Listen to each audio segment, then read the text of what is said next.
Assalamualaikum warahmatullahi wabarakatuh. Perkenalkan, nama saya Wafda Ahmad, NIM 23301101005. Saya berkuliah di UIN Sunan Kudus, Prodi Ilmu Al-Quran dan Tafsir, Fakultas Usuluddin. Di sini saya akan menyampaikan tema yang berjudul penafsiran yang ada di sosial media, agar tidak terjerumus dari penafsiran-penafsiran yang tidak berlandaskan ilmu yang ada. Jadi penafsiran itu bisa dikatakan penafsiran yang hoax atau bohong. Mengenai maraknya mufasir di media sosial sekarang, atau pendakwah di media sosial di era sekarang, sangat marak di platform-platform media sosial seperti di platform YouTube, Facebook, Twitter, atau yang lainnya. Kemudahan digital zaman sekarang bisa menjadi manfaat bagi penggunanya, namun juga bisa menjadi bumerang. Bumerang itu seperti serangan balik kepada dirinya sendiri. Ketika seseorang tidak bijak dalam menggunakan media sosial, itu akan berdampak buruk bagi dirinya sendiri. Lantas bagaimana agar kita bisa menggunakan media sosial itu sebaik-baiknya? Agar media sosial bisa berguna atau bermanfaat bagi kita sendiri, kita harus bisa memilah dan memilih konten-konten yang kita lihat di media sosial atau informasi-informasi yang ada di sosial media, baik itu informasi yang berupa video atau informasi yang berupa tulisan teks-teks secara singkat. Minusnya masyarakat Indonesia sekarang itu ketika ada sesuatu yang viral atau sesuatu omongan yang booming, itu langsung menge-share-nya atau menyebarluaskan tanpa adanya mengoreksi terlebih dahulu berita itu benar atau tidak.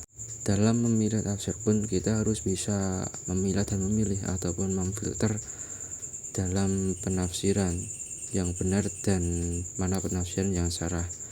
Jadi penafsiran yang salah itu penafsiran yang tidak berlandaskan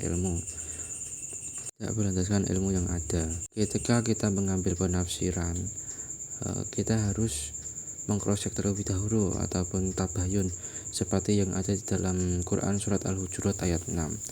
Di situ mengajarkan kita untuk tabayun. Tabayun di sini yakni adalah sikap memperjelas atau memastikan kebenaran suatu berita. Jadi kita tidak bisa ketika ada sesuatu penafsiran kita langsung mempercayainya 100%. Jadi kita harus memastikan penafsiran itu benar atau tidak, berlandaskan ilmu yang ada atau tidak. Karena di media sosial sekarang itu penggunanya tidak hanya satu atau dua orang.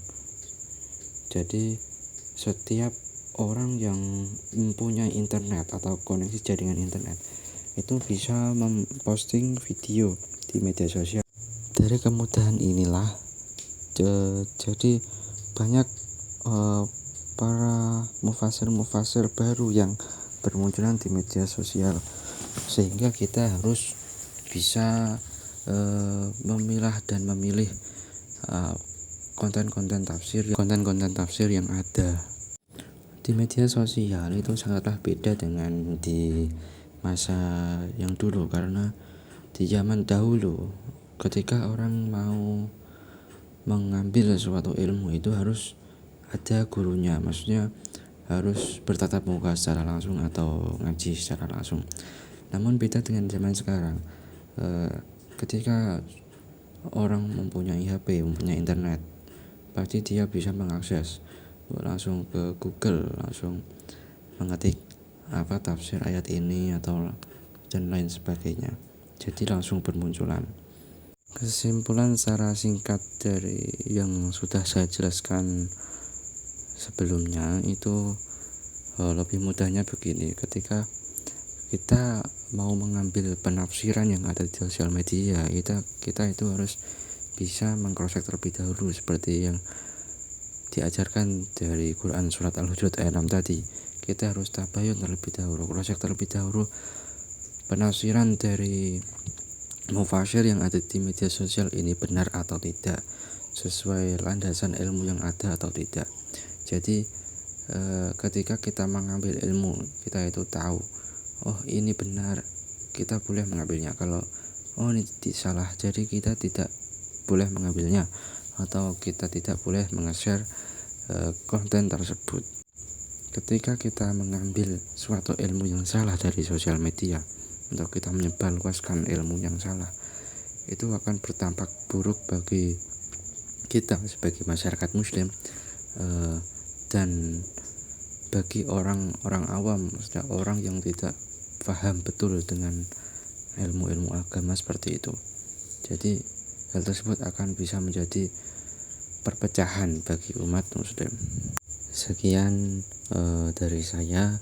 Jika ada kurang dan kesalahan dari apa yang saya bicarakan, saya memohon maaf yang sebesar-besarnya. Sekian dari saya. Wassalamualaikum warahmatullahi wabarakatuh.